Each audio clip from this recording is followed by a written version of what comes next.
Remember, kids, the next time that somebody tells you the government wouldn't do that, oh yes they would.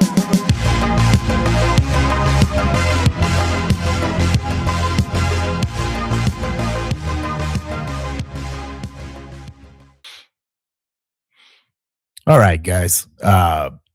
One Way Out Podcast, episode 65.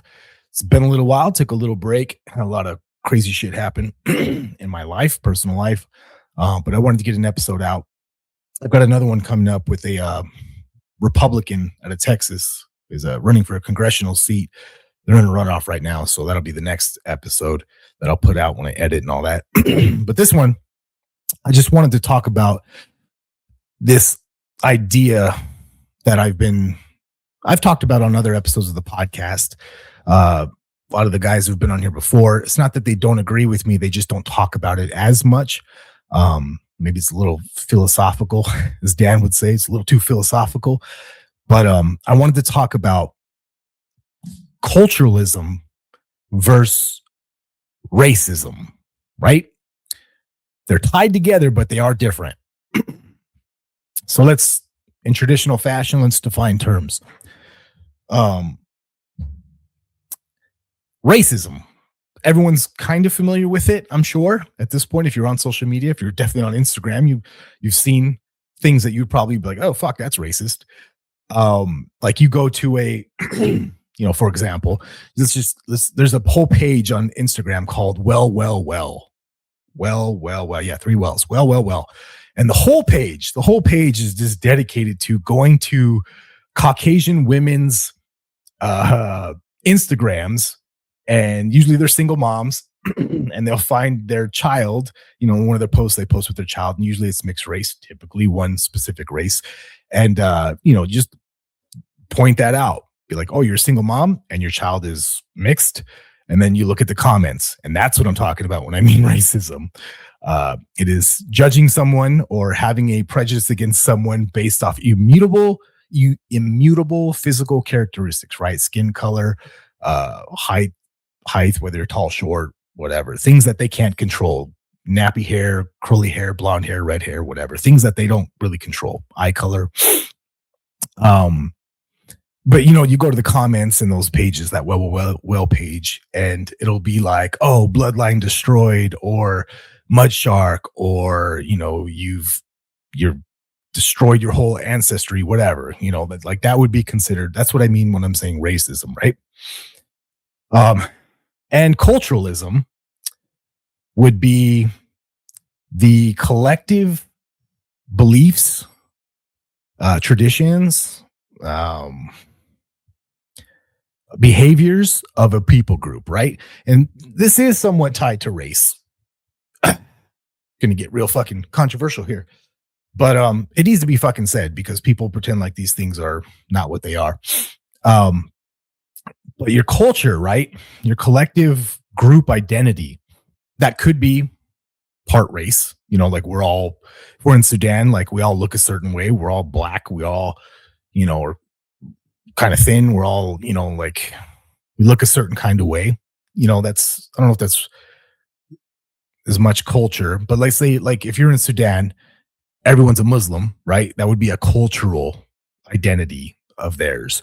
They all eat certain food, whatever the fuck the food is there, because that's part of their environment, right? So race and culture are kind of tied together as far as like they come from your environment to some degree, right? Like your race, and there are different races, guys. I hate to fucking break it to you. Like there's this common thing that people say that like, oh, there's only one race, the human race. That's objectively not fucking true. There are races. There's different races of people, right?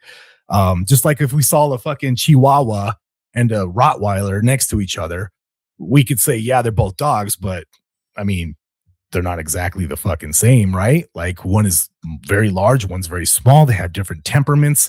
Yeah, they have 4 legs and sharp teeth and they kind of bark, but they have some physical similarities because they're both dogs, but I wouldn't say they're the same, right? And this is what is kind of like fucked up in our society is people neglect the differences, because the differences fucking matter. They do matter. Like if you treat a Rottweiler like a Chihuahua, like if a Chihuahua tries to attack you, you just push him away. Like, get the fuck out of here. Like whatever, pick him up by his belly and throw him.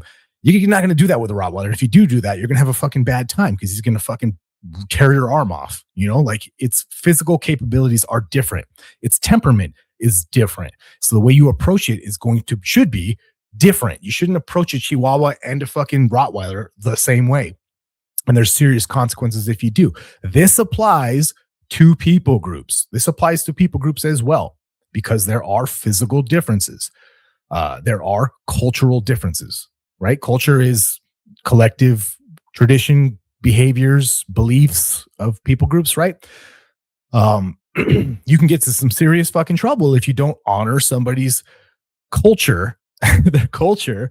They might act quite aggressive towards you, and we're seeing that pretty regularly when you have these two different cultures, which obviously also manifests in two different races, mixing together and living next to each other in close proximity.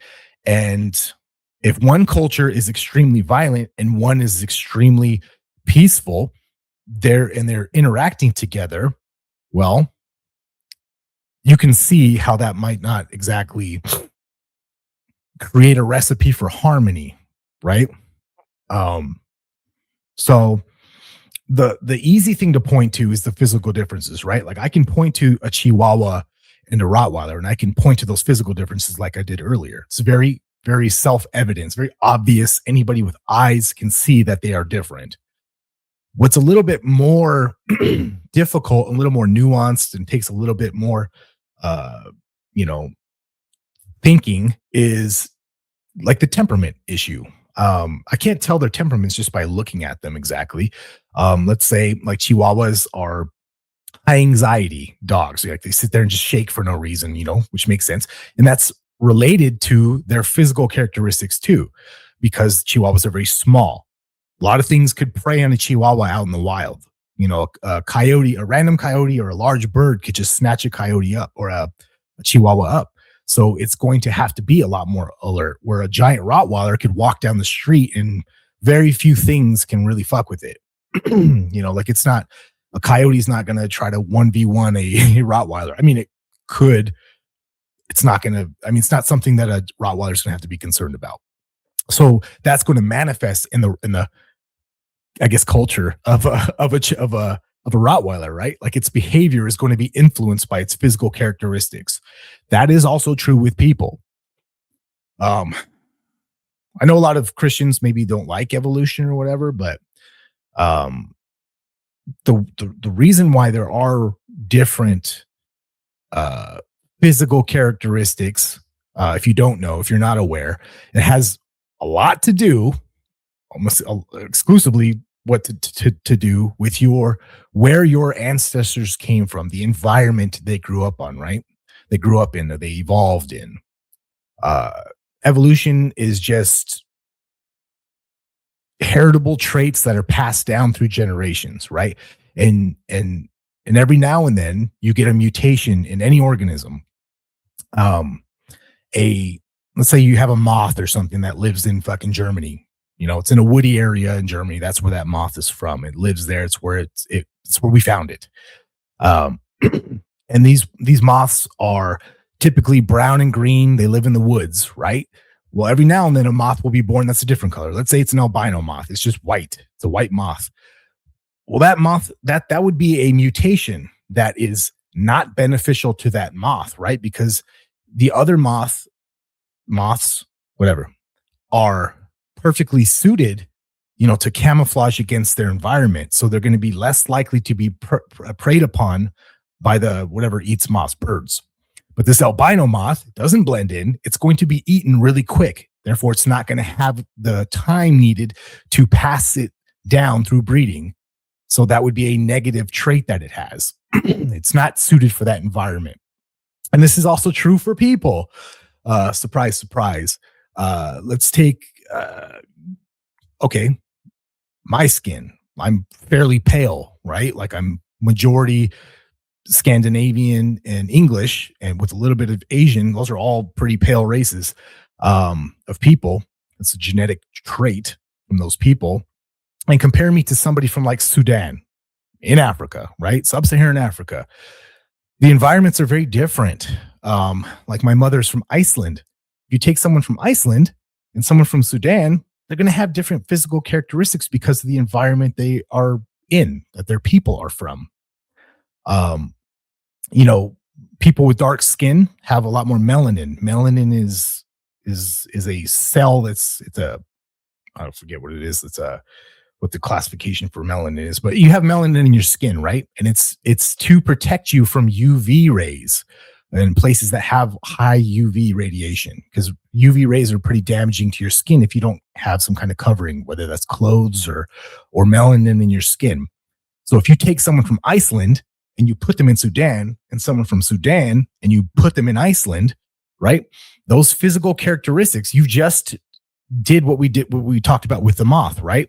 Like you took a person, an organism that was suited for his environment, and you moved him to an environment that he is not optimally suited for, and that has negative consequences for that organism. And that's the same for people.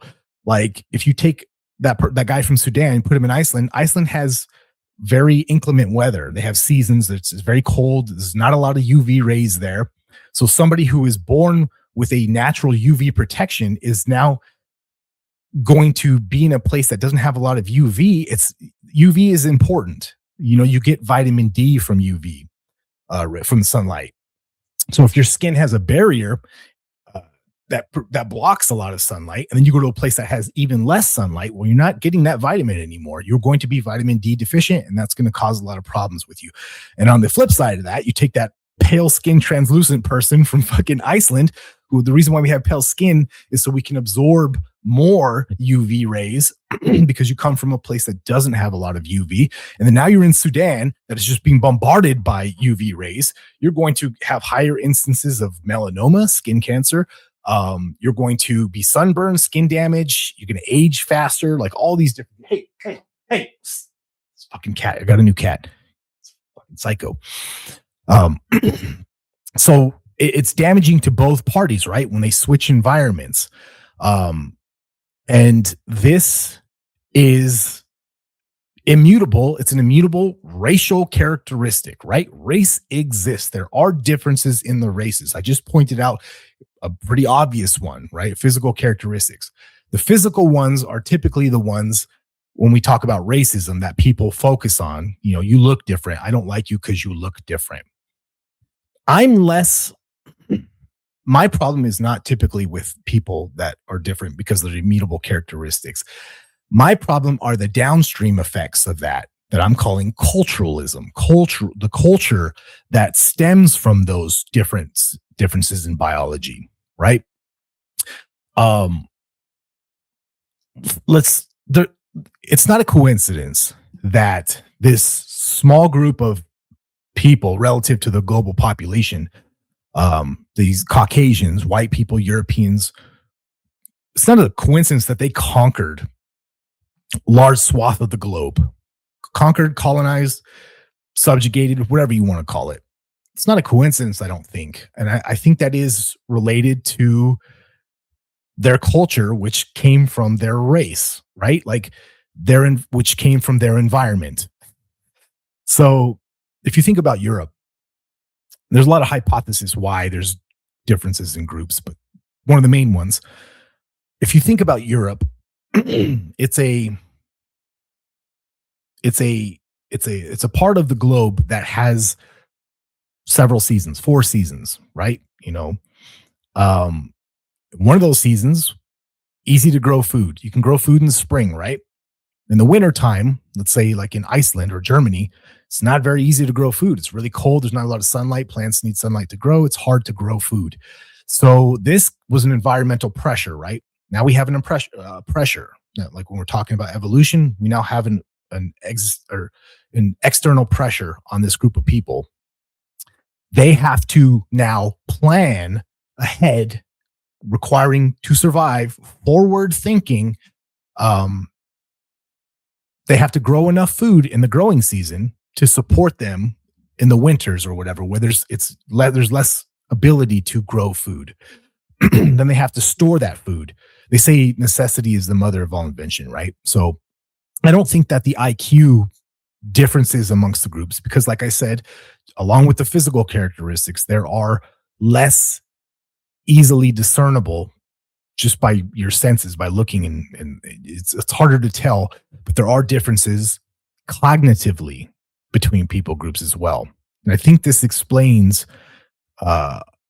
sufficiently the differences in IQs between equatorial people, meaning people that grew up in around the equator, like that's like Central South America, Africa. These are places where the weather doesn't change a lot. It's not trying to kill them constantly. There's food is plentiful, where in cold Europe, food is not as plentiful. So they had to maximize, and then that required a certain necessity of innovation and planning and forward thinking. Delayed gratification in some regard too. Like, you can't just eat all your food because you're hungry, because you're not going to have food for the winter time. So you now have to delay gratification, which is a hallmark of intelligence as well. So I don't think it's a coincidence that this group of people, these Europeans, which that were able to conquer the globe, because they came from an environment that required them to plan, to think, to develop cognitively, to have strategy, which raised their IQs, and they were able to go to places where they have lower IQs, and they were able, through their technological advances, through their cognitive superiority, they were able to subjugate these people. And that is directly tied to the biological race, which then led to a certain kind of culture, right? A culture of in-group preference, a unifying behavioral tradition that went along with that culture. And this was not as present in some of the other places that they were conquered or cultured, or that they were. It wasn't present in some of the places that these Europeans conquered, is what I'm saying. And I think that the cultural aspect of this, like, I'm tying this all together, because when we talk about our country, a nation state, let's say America, for example, I put less emphasis on race. There are some people who would total mass deport everybody who was not of European ancestry, which technically mostly includes me, but there's some of me that wouldn't be included in that. So I don't know where I fall. Depends on who you're talking to, if they're a race-based person. They want to deport everybody, right? Everyone who's not our group is out. And why is that? Why would they want that? Why is that important? And I think the reason for me why it's important is because you need a unified culture. You need a unified culture of people if you want a successful nation, right? You need a common set of beliefs, traditions, practices, behaviors that are all acceptable for your group to survive and thrive. When you start doing what the West has done, and you start bringing people from other races and cultures into your race and culture, well, now you have this mix, right? This mixing that happens.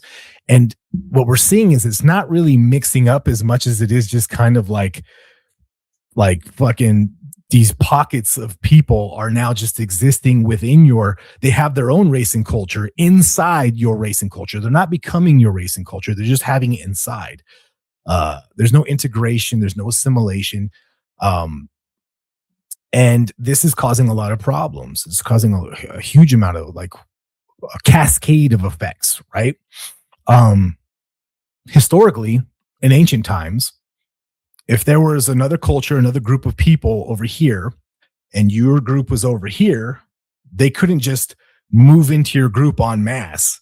We used to call that invasion, right? They would invade you. If they wanted to do that, they would have to come with a bunch of men armed with weapons, and they would have to come in and forcibly do that to you. But in this new system we have, we just, for some reason, forgot that that's how the world works. And we just let them come over here without firing a shot and just establish little bastions of their own culture, their own races inside our country.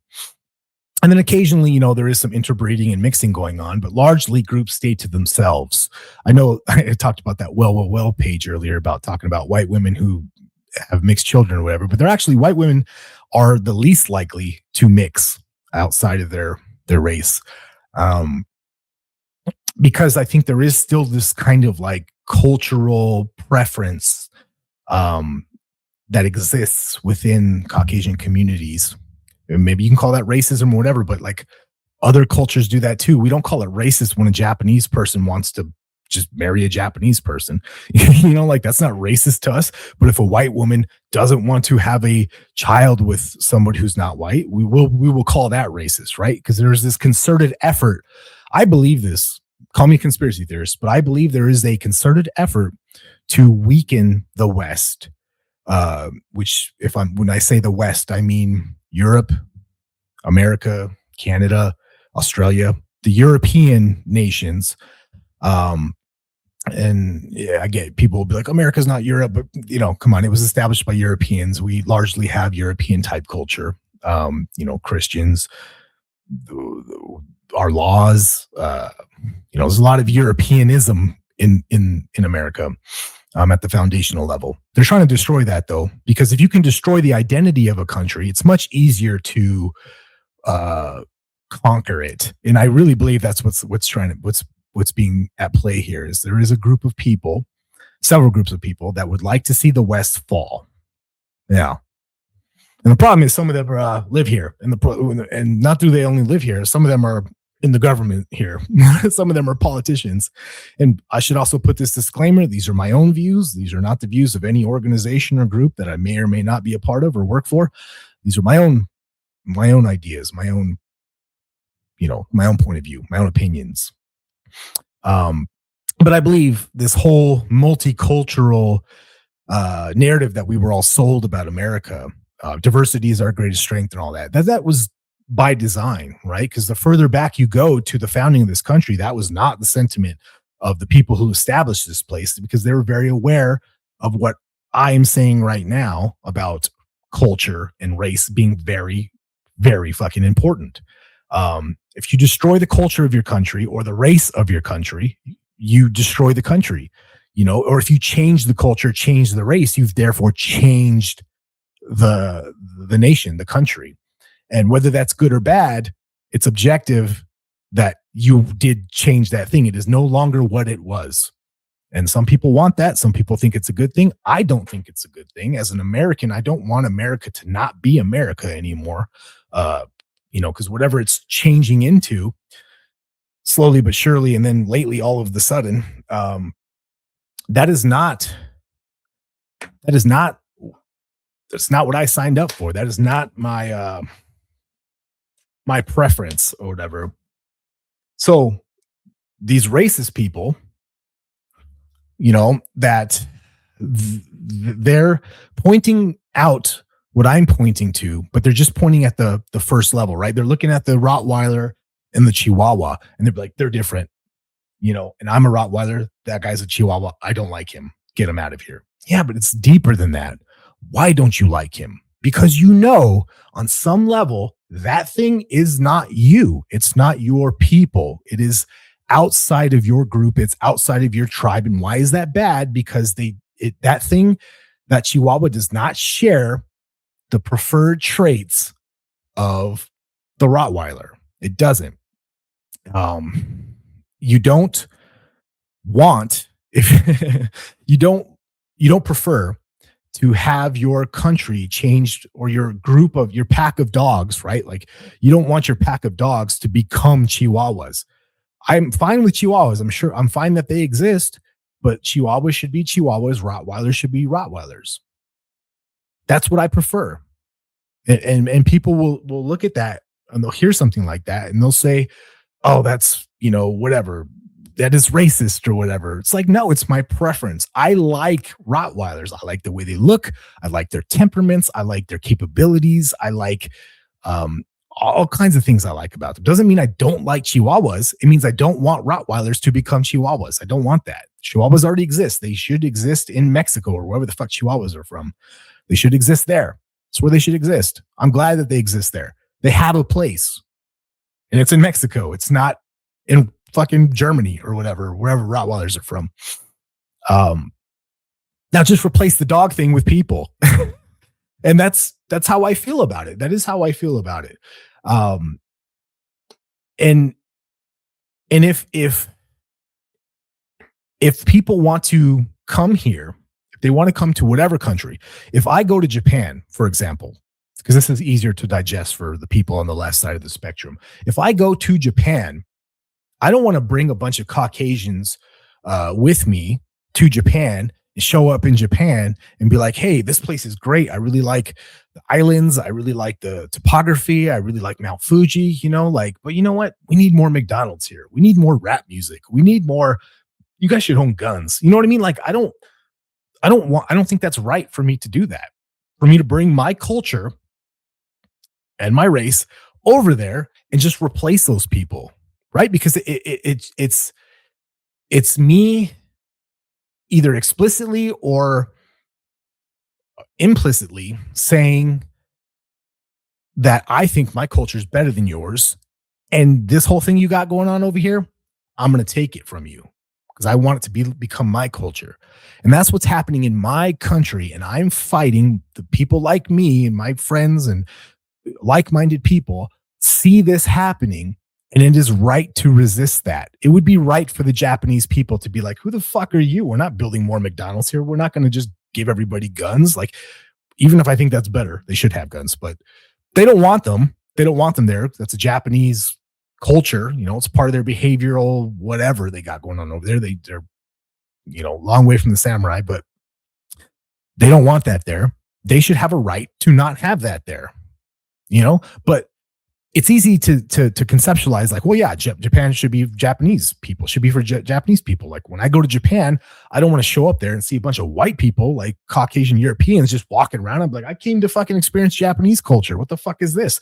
So when I come to America and I go to South Tucson or whatever, and signs are in Spanish and everyone's speaking Spanish, I'm like, fuck, I came here to like fucking experience American life, like fucking, but that's a problem. People are losing sight of what that even means, right? Like when you go to Japan, I like the Japanese idea of what America is. They think we're all fucking cowboys shooting guns, driving fucking sports cars and doing American shit. And then you go to a place that is in America that just doesn't share that culture. This is very different than that. And that makes me sad.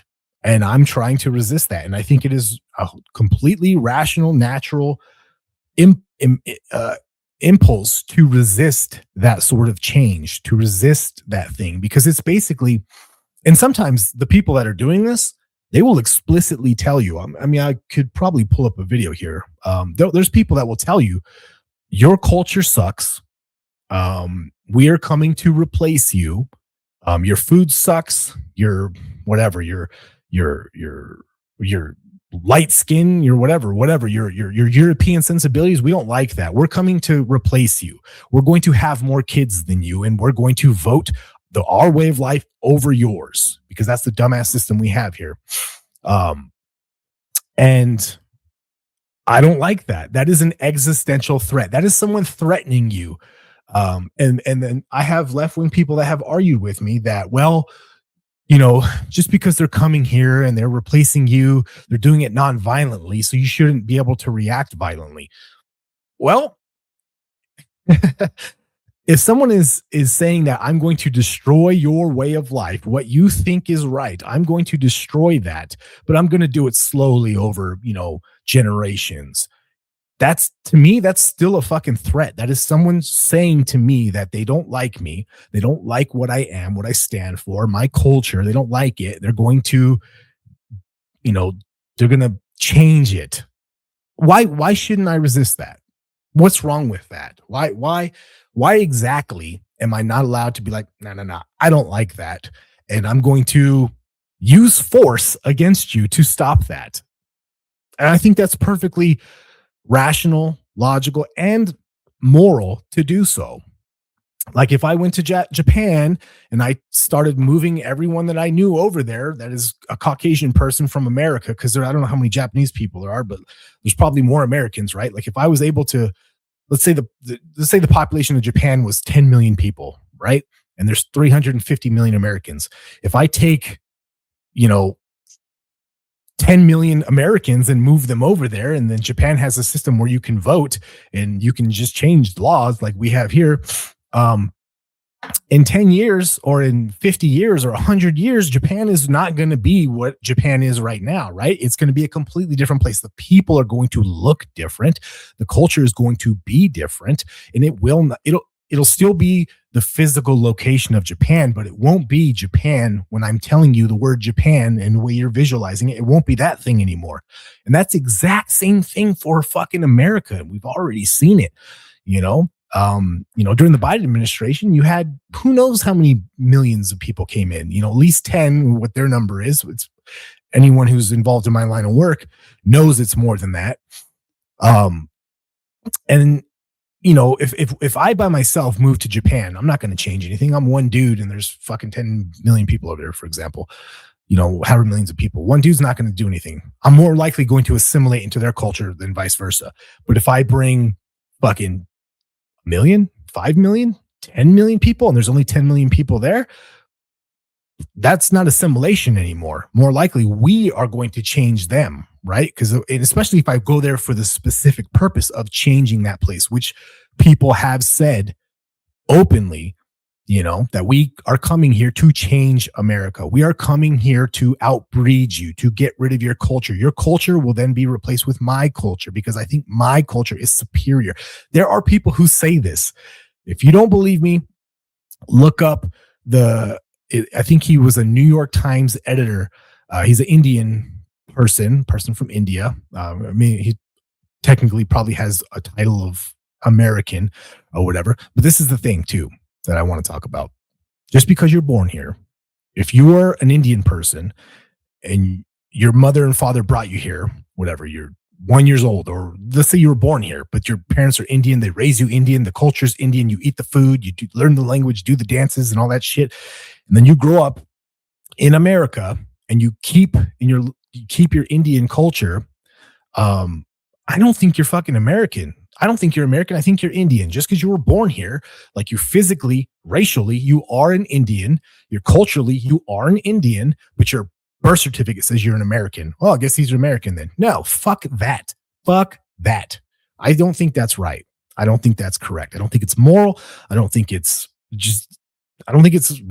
not right. So it's to be an American is not just to be born here. It's not that. You need to embrace the American culture, the American behaviors, traditions. I saw a girl on the Whatever podcast. She was a Spanish person, from Spain. And Brian, the host of the podcast, was asking her, it's like, so you're Spanish? She's like, yes. Okay. But you're an American citizen now. She's like, yes, I naturalized. I'm an American citizen. Okay. If America went to war with Spain, whose side would you be on? She was like, Spain, no question. It's like, well, fuck you then. Get the fuck out. If you're coming here, and you're going to be an American, this has to be, your loyalty has to be to the loyal to the soil. You have to fucking be an American, willing to die for it, willing to fight for it. And this is oftentimes not what you see. People are very proud of where they came from. I came from America. I grew up in America. My culture is American. I would die and fight for America. If America goes to war with whoever, I might not agree with the war, but like if it really came down to me choosing between America and name the country, I'm going to choose America. Even if America's in the wrong, I'll do everything I can. I'll speak out against it. I'll morally say, hey, we shouldn't be at war in Iran right now for Israel. We shouldn't be doing that shit. Yeah, then again, the problem with the war in Iran is because it's not for America. It's for a fucking country the size of New Jersey with 9 million people. Fuck those people. They're not American. None of those people involved over there are American, except the American military, and they shouldn't be involved over there. Because I'm loyal to America. I'm not loyal to Israel. I'm not loyal to China, even though my grandmother was from China. Like I don't. It's not my country. I didn't grow up there. I'm not from there. I have no tie to the culture there. Just because I have, a quarter of my blood, my ancestors were from that region or whatever. Like I don't have any loyalty over there. My mother is from Iceland, right? Her parents were from Iceland. I'm not. If America went to war with Iceland, I'd be like, well, fuck. Iceland's about to get fucked up. I hope it's for a good reason. I have no loyalty outside the country. I am loyal to America. Now, the people, the place, the culture, the government, that's a different thing. I think our government has been co-opted and compromised to a large degree. Again, these are my own opinions, not the opinions of any organization or people I might be associated with or work for. So yeah, the culture to me is what matters. And I said all this rant because there are people who are like, America is only for white people. I don't necessarily agree with that. Even if I was 100% from England, my ancestors were from England or whatever, I'm 100% white. I don't know. Like I would accept a black person here if he's American. And when I mean American, I don't mean his birth certificate says he's American. I mean he is American. Like there's that scene in that movie Civil War, terrible fucking movie, but the best scene and the one that everybody knows is these reporters they come across these two soldiers or whatever, and there's a mass grave next to them, and they're shooting people, throwing them in there, or whatever, and they hold this group of reporters captive, and they're asking them, what kind of American are you? Because the guy's like, I'm American. He's like, what kind of American are you? He's from Florida or whatever. He's like, okay. And the other girl's from Arkansas. He's like, yep, that's American. They're Americans. And there's another dude from Hong Kong. He could have been naturalized, but just from Hong Kong. And they shot him. There's that scene. Because people, I'm at the point now when I talk to people and they tell me they're American, I really do ask them that question. What kind of American are you? What makes you an American? If someone says, well, I was just born here. I don't know. I was just born here. I naturalized in 2014 or something. I'm an American. Okay. What makes you an American other than that? Do you believe in individual liberty, freedom? Do you, like the American way of life, our history? Does that resonate with you? These people overthrowing a king across the ocean, killing a bunch of fucking essentially cops, killing the redcoats or whatever, and fighting for their independence, setting up this fucking system where, landowners, stakeholders could vote, women couldn't vote, maybe they owed some slaves, does that resonate with you? Are you tied to that history? Does it, you have a physical, emotional response when you hear the Star Spangled Banner or whatever? Do you love the country? Will you side with us? I don't mean the government. I mean the American people, people like me that are Americans. Will you side with us against everyone else? Because if you don't, I don't know, man. I don't know if you're American. I don't think you're American if you don't. If the answer is no, or, oh, I don't know, my grandma's from Italy, and, if we went to war with Italy, I don't know, I think I might have some divided loyalties here. Fuck you. That's what I have to say about it. Fuck you then. If it really, I don't know. People need to start thinking more about that question. What makes you an American?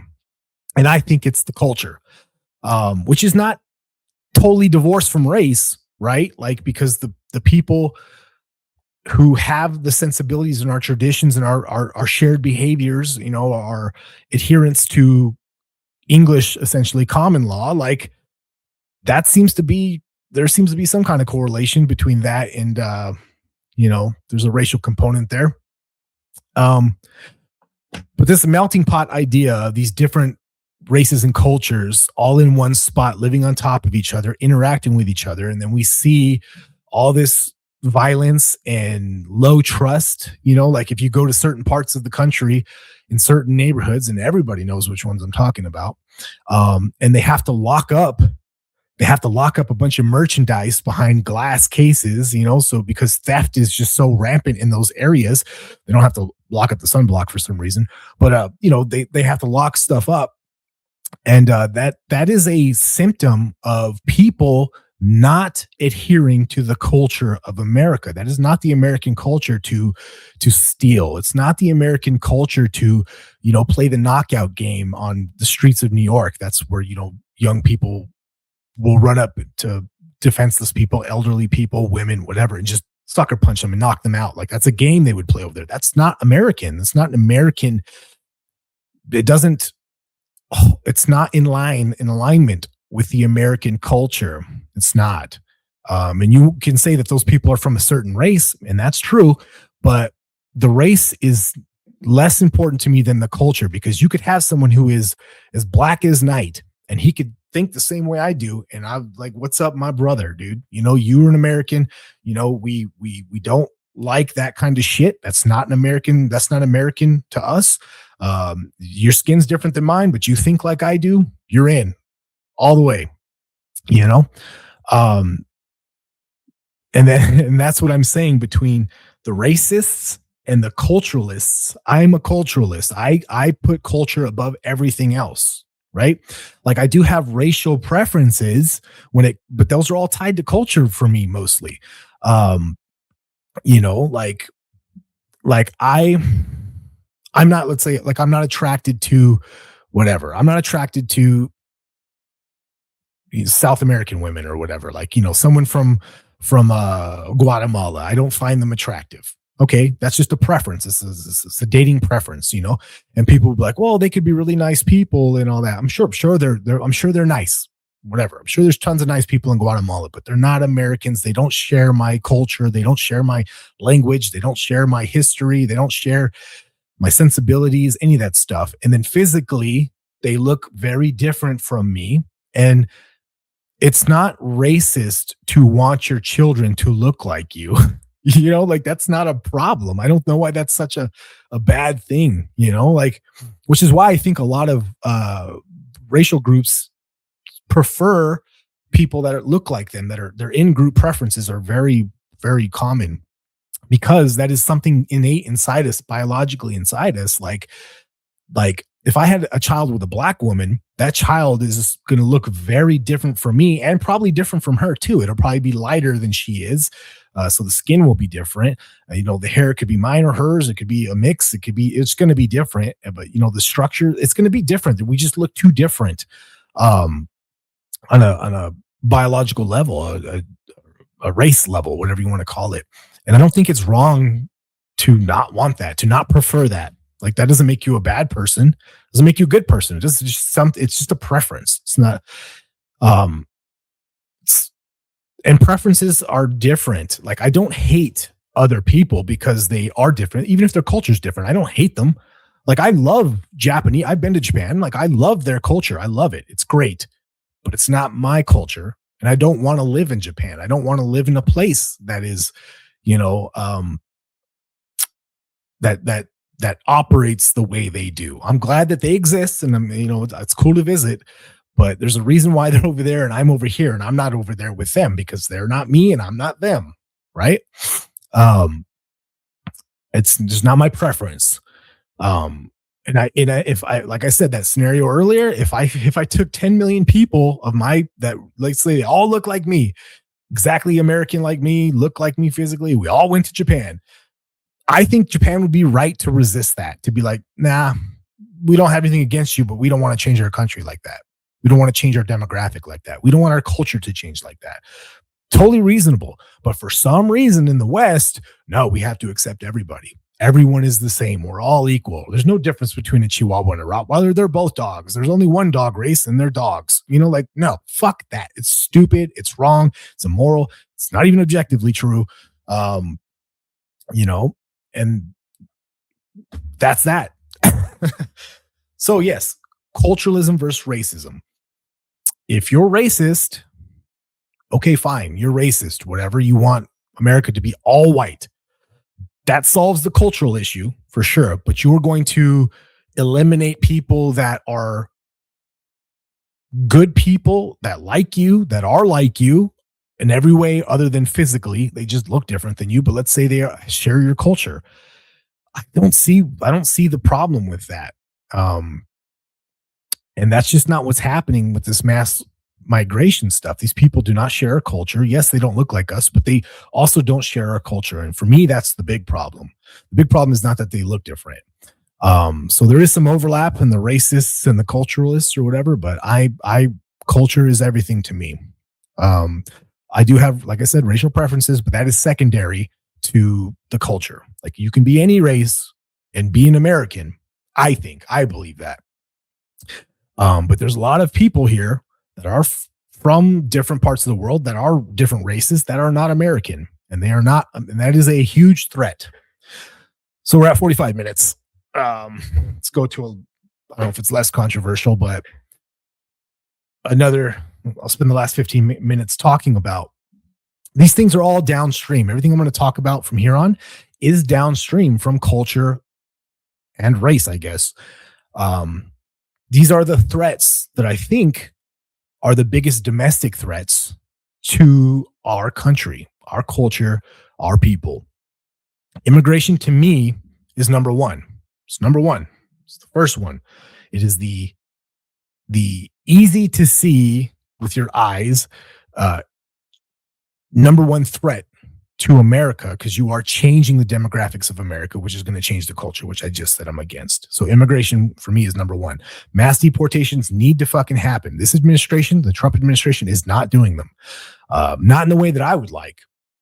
You know, they fired what's that Border Patrol chief's name, Bovino, who was thought just like me on this issue. He was down to round up every fucking buddy that ain't supposed to be here legally.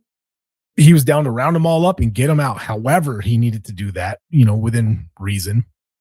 But, you know, he was willing to go pretty hard and round up everybody, put ICE, Border Patrol, Customs, HSI, everybody in these cities and start fucking combing through the cities and grabbing everybody, which I think needs to happen and should happen.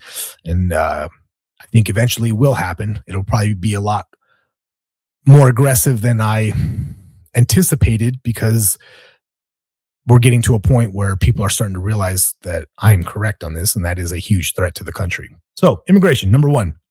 Number two, birth rates. Birth rates are a real fucking problem. Those have destroyed civilizations. That they're on their way to destroying several civilizations at this point. China is upside down because of their one-child policy, where they just ended in 2015, which was 11 years ago, not that long ago, where they were only allowed to have one child for a long time. And in the Asian culture, they prioritize males, either aborting the females or leaving them out in the woods to die. They did a lot of shit, like getting rid of the daughters in orphanages and they didn't survive, or whatever, selling them to other countries. It's really fucked up what happened over there. Birth rates, though. If women don't do their duty and have children, that means at least three. You need at least three to grow your population, right? You need at least two to replace the man and the woman, but to grow, you need three. You need 2+ to keep your society growing. And then you're going to have people die throughout their lives, and some people don't have kids, some people can't have kids. So you need to have as many babies as possible to keep that population sustainable, right? Because then, like in China, for example, they have so many males and much less females. And this is, again, we can go to a different conversation, but like females are more valuable when it comes to breeding, because they like one male can have multiple children at once, right? Like he can impregnate several females, but women can only have one baby every 9 months, or within that time frame. You're not supposed to get pregnant right away, but let's say one baby a year. A woman can have one baby a year, and a man can have infinite babies technically a year, if you had enough females. So just by that, men are expendable. They're just less valuable when it comes to sustaining your population. They have other utilitarian value as far as like they fight the wars, they are the labor force, they do all the manual labor, and they're important for that reason. But to sustain your population, you need females. And China really fucked up because they basically got rid of a huge swath of their females through abortion and all those other things. That they have way more men than women, and that is not going to be good in the next 50 years because populations age, and then you need the younger population to take care of them, and they don't have that younger population to take care of the aging population, which is the same in our country too, because our birth rate is at like 1.6 right now, which means for every couple, they're having 1.5 kids, which is not enough. You need at least 2. 3 would be to grow, 2 would be to maintain, and we're not even doing that. So,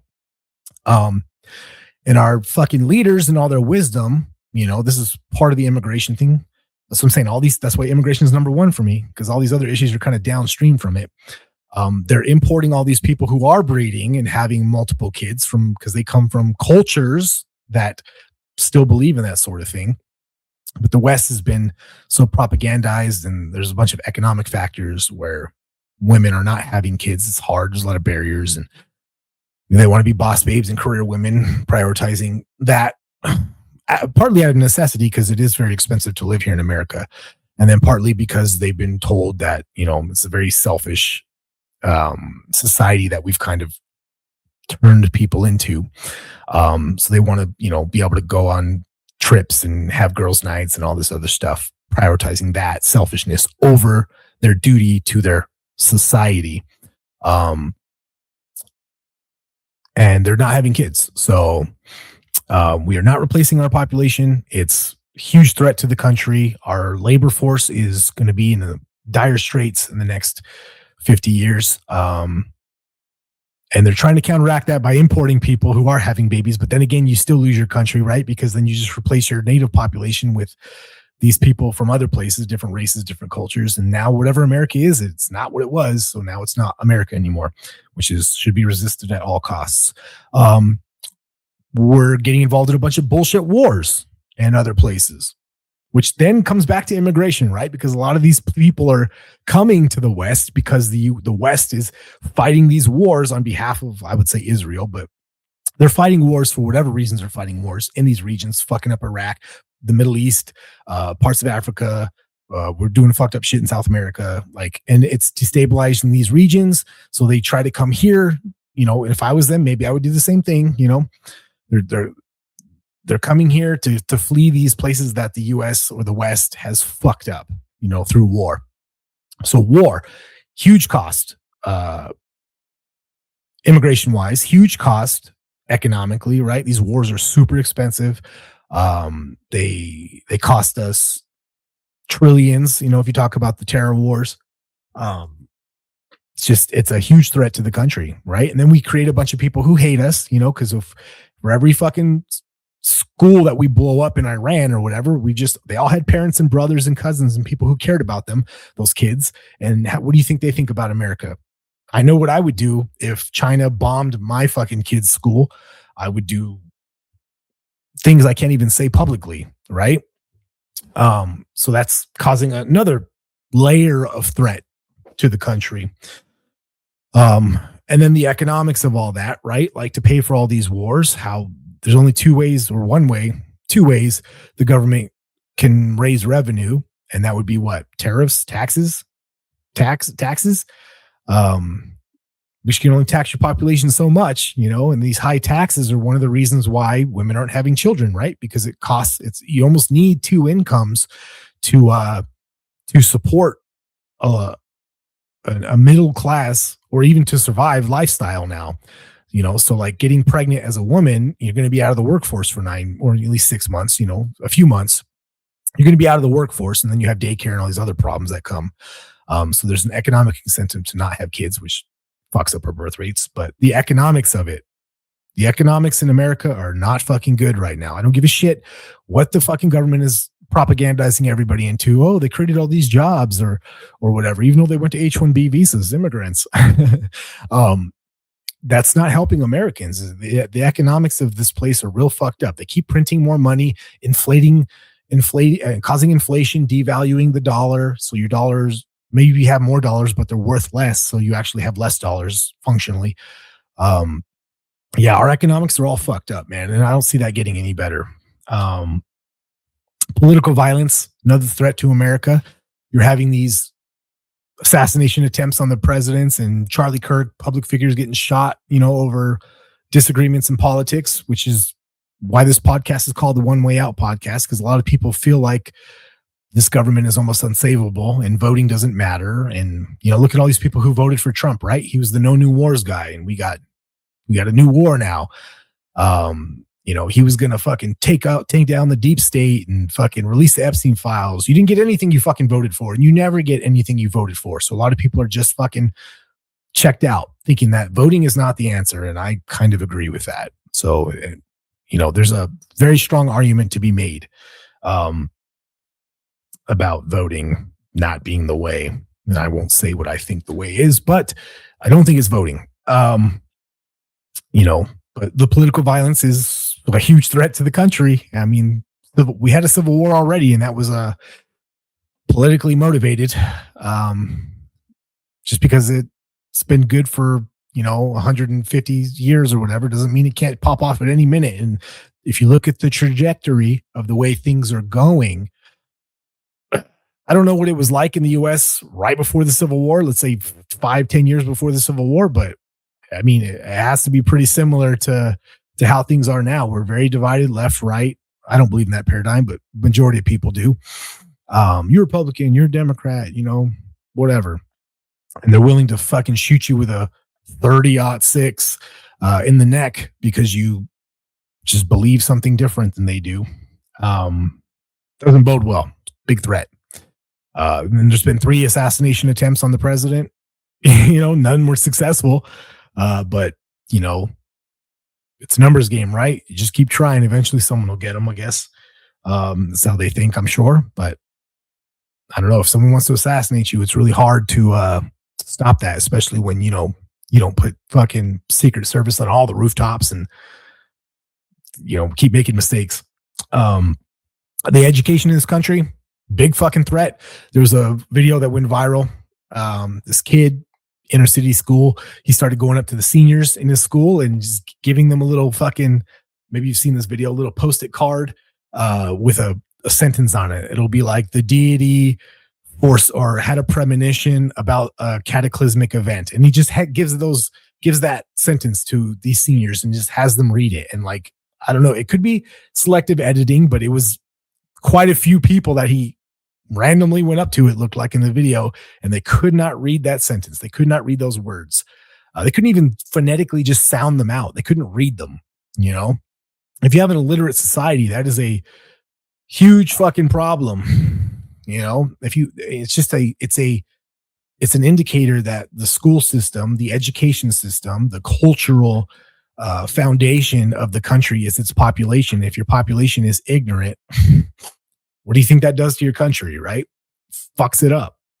So, huge threat to the country. Dumb people are much easier to manipulate than smart people, which is why democracy is retarded.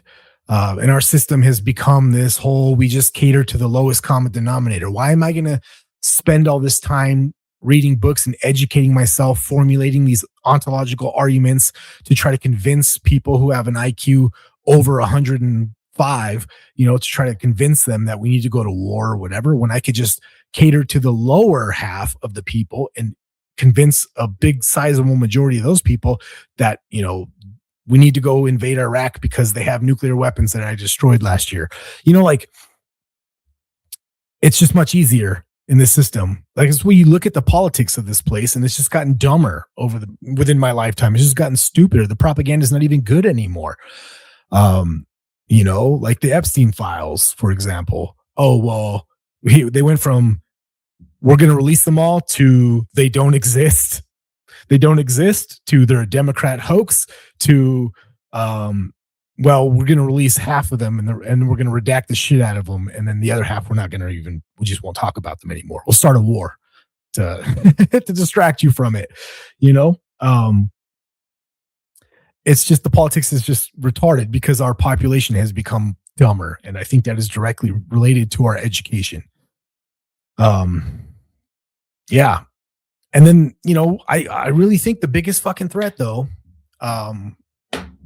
is just this lack of cultural cohesion. We just don't, we've diluted it so much through mass immigration, through propaganda, through all these things I've talked about. We've just destroyed the cultural ties that made people American. Like if you ask your average person, I ask people all the time what they think an American is or what makes you an American. And a lot of times people have trouble. They don't ever think about it.